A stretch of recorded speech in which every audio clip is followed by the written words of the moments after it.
I'm here in the sewers under Los Angeles in the critically tolerated video game Dead Island 2, and it stinks. Literally, smells awful. Cities don't always smell great, even on the best of days. But imagine how much worse it would be if suddenly almost everyone disappeared, leaving all of that rot and decay to build up. And then make it even worse by starting a zombie outbreak. And now there are shambling bodies that I presume must smell like absolute death.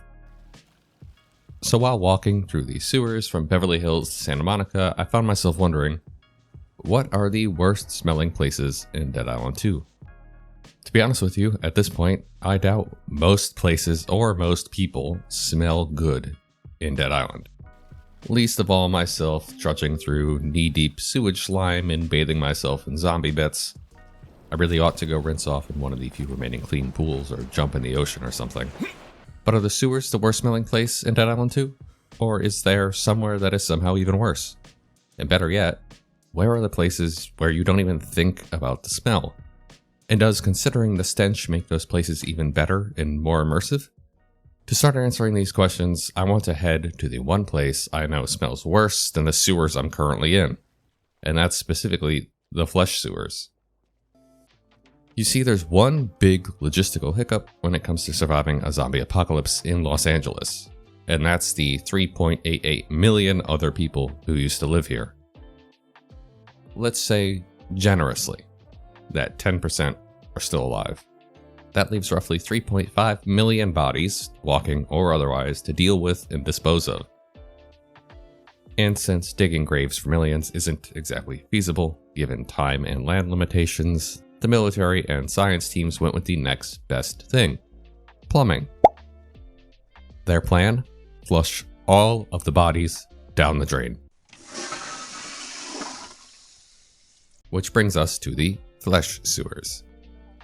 Down here, the remains of LA's former population have been liquefied, semi-liquefied, and occasionally re-solidified into something that might qualify as sentient.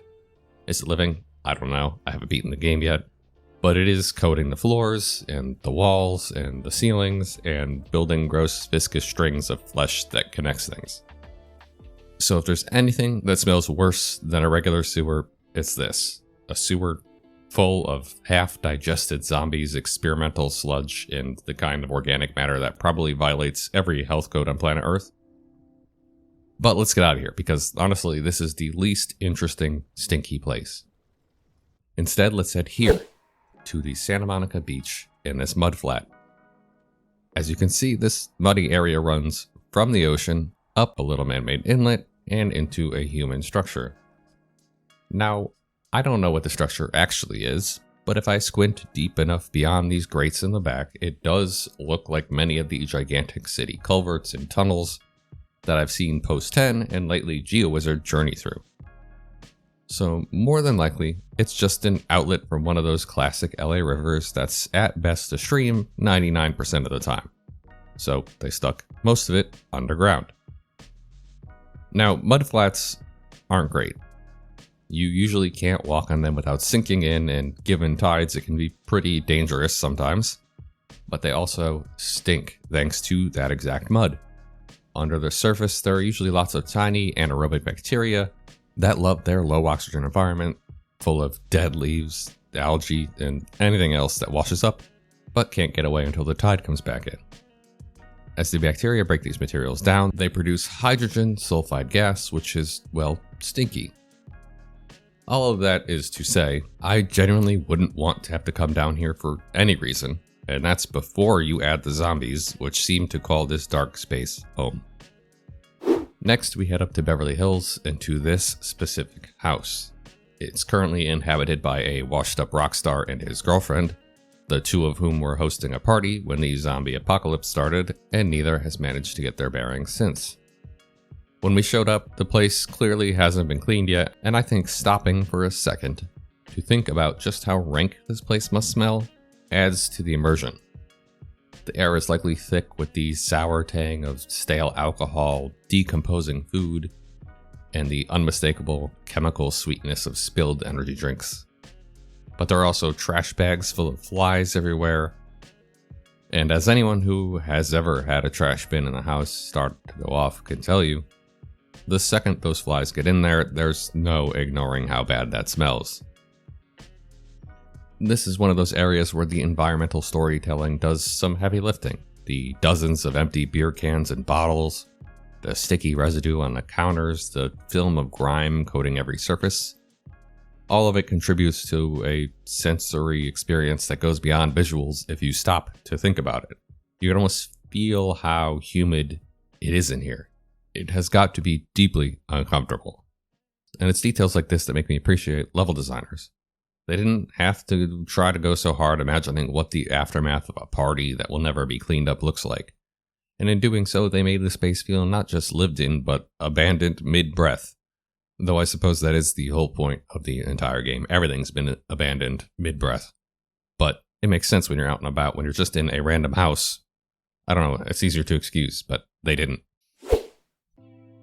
Remember earlier when I talked about the government trying to flush people down the drain? We actually get to see how they went about doing this in the Halperin Hotel, which functioned as a kind of base of operations for the military. Things were somewhat organized, with the group at least attempting to keep the deceased in body bags, though apparently there were some issues with the inhabitants not being dead, but undead. So the government stockpiled a chemical compound called Caustic X. Great name, very original, which warns against skin and eye irritation, surprise. Their plan was straightforward. Fill the hotel swimming pool with the sludge, deposit the bodies, and then pump the resulting slurry into the sewer system. But needless to say, it did not go as planned. Not that you would expect it to either. In the real world, water purification is a complex, multi-stage process that heavily relies on human oversight.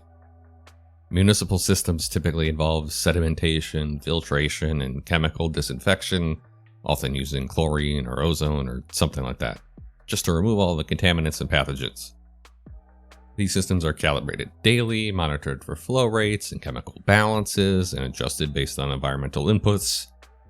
And without trained personnel to manage these operations, even the most advanced infrastructure quickly fails. The pumps will clog, the filters will degrade, and untreated water will start to circulate.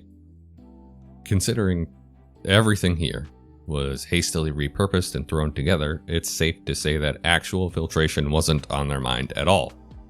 There is exactly one pump handling all of this, which would be enough if it was just water, but clearly it's completely overwhelmed with the thicker, more corrosive fluid spraying around the hoses. And if you manage to make your way around all of the spilled barrels, you'll find the grate where they're pumping this stuff into. I really can't imagine how badly this stuff smells. Acrid chemical fumes hanging around in the air, sharp enough to sting your eyes, the pool bubbling and churning with organic decay and the worst fluid imaginable. And that's before you consider the fact that there are in total 62 body bags scattered around, including one with the biggest swarm of flies I've ever seen in this game. And yes, I counted every single body bag. There are lots. I understand why they had a problem here. I understand why they had to deal with it, but this was the worst idea ever. But this whole thing is a good example of environmental storytelling, though it's not exactly subtle. It's everything you would expect out of a zombie game. That humans always try to impose order, but that often collides with the chaos of reality, and plans are made, procedures are drafted, the chemicals arrive, but nothing unfolds cleanly.